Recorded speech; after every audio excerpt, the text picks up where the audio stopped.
This episode is brought to you by My Patriot Supply. My Patriot Supply is to stock up on your food items and to make sure that you're prepared if you have any emergency preparedness needed.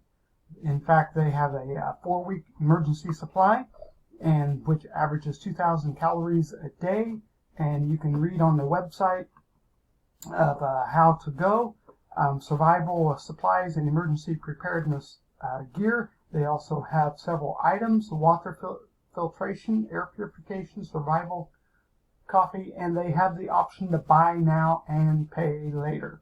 So, My Patriot Supply. Go to jjmediaonline.net/MyPatriotSupply for your products. Okay, let's get on to the video.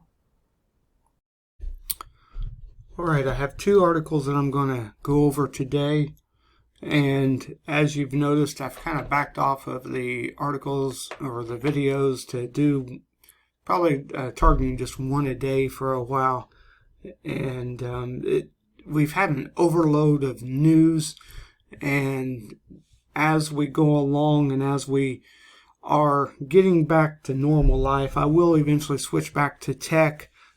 But during this coronavirus, it has been kind of crazy, and I feel like it's just really been an overload of news. But I am going to hit the coronavirus things that's going on and the craziness. Here's an article.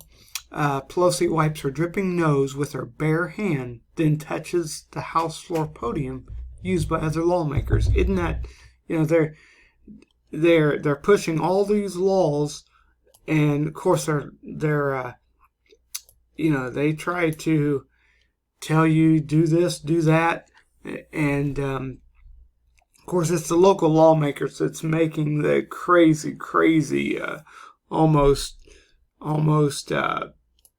very dictator-like things. And there again, Trump is allowing the local lawmakers to show themselves. But House Speaker Nancy Pelosi on Thursday wiped her dripping nose with her bare hand, then took the same hand and wiped it all over the House floor lectern used by other members of Congress. Pelosi's scarf was also pulled down around her neck, and of course this is totally against CDC guidelines, and 80-year-old Pelosi is definitely in the at-risk category. So, Pelosi and other lawmakers have the nerve to lecture Americans about social distancing guidelines amid the coronavirus pandemic, and they can't even follow the instructions. Typical Democrats. Rules for thee, but not for me. So go ahead and watch the video of her doing that. I'm not going to play it on this episode. And there again, I'm just trying to bring you different news that I find and leave the links in the description. Okay, why is this not being reported? Current data provides support that the China coronavirus reacts significantly to sun and heat. Look at the numbers. Okay, the southern states, if the temperature is in, as it gets warmer, the Gateway Pundit reported back on March 21st that based on data at the time, the coronavirus had acted negatively to heat.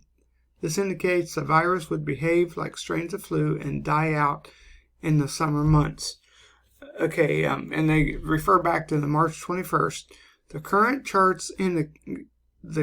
charts were not helpful as they instill fear and are not relevant. They listed the observations.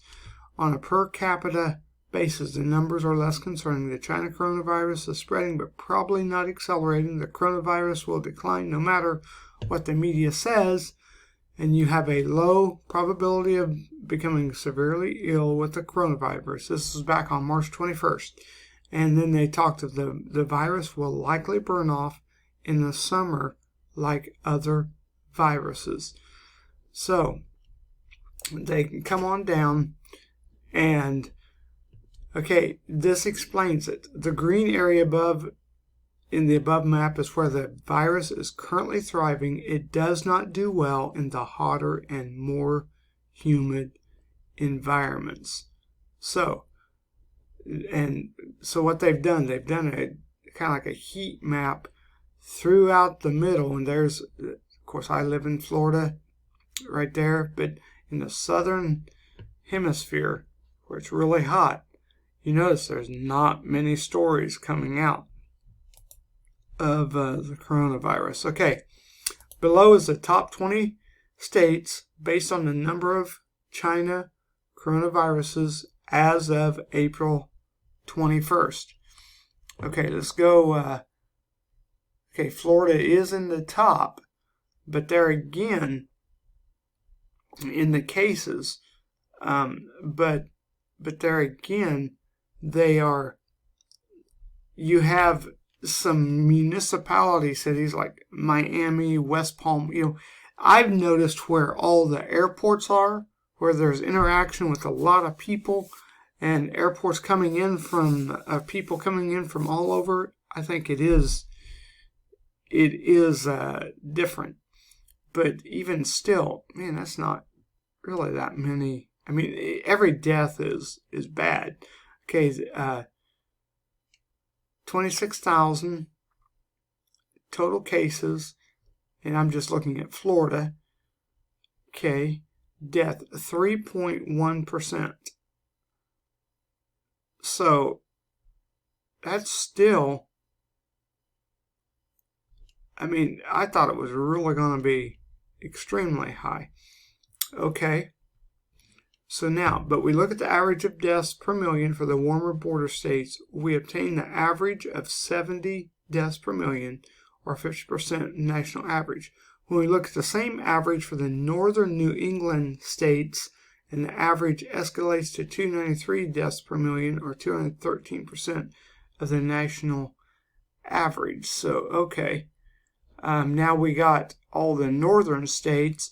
Look how it pops up. The lowest is Rhode Island right here. So based on the data available to date, it appears that coronavirus is much more common in cooler and less humid climates, as was noted in the Maryland study. So do your own research. Just wanted to bring this up. Summer gets here. This will all be gone, and it is going to be close to the flu-like deaths. There are deaths with flu every year. This is a little bit more stronger than the flu, and there's difference in how they do things, how it reacts, but the bottom line, they've really blown this up more than what it should be.